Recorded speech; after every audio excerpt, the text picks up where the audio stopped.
X square minus 3x plus 1 সমান 0 হলে x to the power 5 plus 1 by x to the power 5 এর মান কত? এই অঙ্কটা একটু অন্যরকম, কীভাবে সমাধান করছি দেখুন। প্রথমে x square minus 3x plus 1 সমান 0 লিখলাম। মাইনাস 3xটা ডান সাইডে নিয়ে যাচ্ছি, তাহলে এক্স স্কোয়ার প্লাস 1 সমান 3x থাকলো।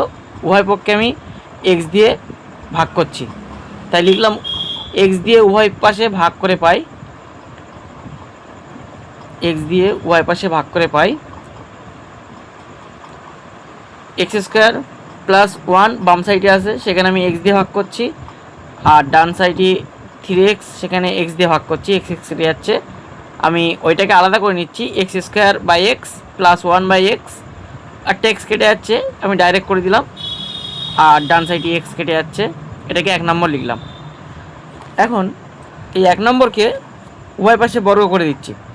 1 নম্বর যে সমীকরণটা এক্স প্লাস 1 বাই এক্স, এই সমীকরণটাকে বর্গ করলে কী হয়,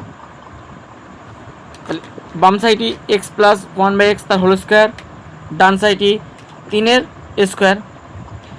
তাহলে কী হচ্ছে এখানে, a plus b whole square যে সূত্রটা, a square plus 2ab plus b square, আর ডান সাইডে 3 স্কোয়ার করলে হয় 9, বা এক্স কেটে যাচ্ছে, x square plus 1 by x square সমান 9 থেকে 2 বাদ গেলে 7 হয়, কারণ 2টা এধারে ছিল ওই ধারে পাঠিয়ে দিয়েছি, যোগ ছিল বিয়ে হয়ে গেছে, সেখানে 9 থেকে 2 বাদ যাচ্ছে, থাকছে 7। এটাকে 2 নম্বর লিখলাম। এবার আমি ওই পাশে ওই 1 নম্বর সমীকরণটাকে ঘন করে দিচ্ছি। 1 নম্বর যে সমীকরণটা ছিল কী ছিল, এক্স প্লাস 1 বাই এক্স সমান 3, ওইটাকে আমি ওই পাশে ঘন করে পাই, তাই লিখছি উভয় পাশে 1 নম্বর সমীকরণটাকে ঘন করে পাই। তাহলে বাম সাইডে কী আছে, এক্স প্লাস 1 বাই এক্স আছে, এটাকে আমি হোল কিউব করে দিচ্ছি, আর ডান সাইডে 3 কিউব। তাহলে এ প্লাস বি তার হোল কিউবের যে সূত্রটা, a cube plus b cube plus 3ab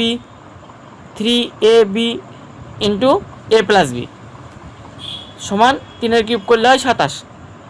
এরপরে এক্স কেটে যাচ্ছে, আর এধারে থাকছে কি x cube plus 1 by x cube, আর এক্স প্লাস 1 বাই এক্সের মান 3, ওটা 1 নম্বর সমীকরণে আছে, ওই মানটা বসিয়ে দিলাম।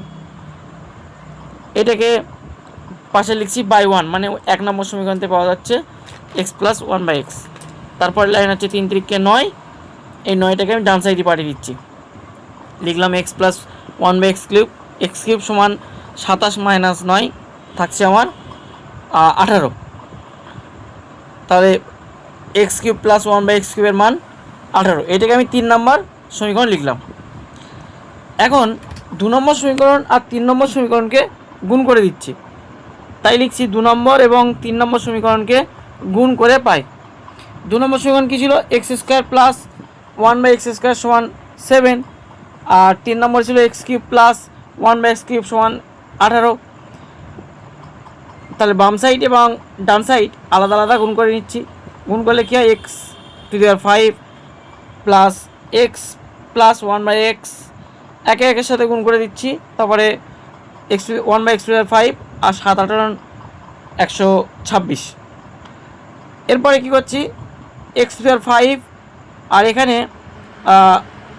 1 বাই এক্স টু দি পাওয়ার 5টা পাশে নিলাম, আর এক্স প্লাস 1 বাই এক্সের মান 3, সেটা 1 নম্বর সমীকরণে আছে, সেটা আমি লিখে দিচ্ছি যে x plus 1 by 3, x plus 1 by এক্সের মান 3, সেটা লিখে দিলাম, তাই পাশে লিখলাম বাই 1। এখানে তারপরে করছি কি, এক্স প্লাস 1 বাই এক্স মান, এই 3টাকে ওই ধারে পাঠিয়ে দিলাম, ডান সাইডে প্লাসটা মাইনাস হয়ে গেল। তারপরে 126 থেকে 3 বাদ গেলে হয় 123, এটাই answer. X plus 1 by x plus 5 এর মান হচ্ছে 100।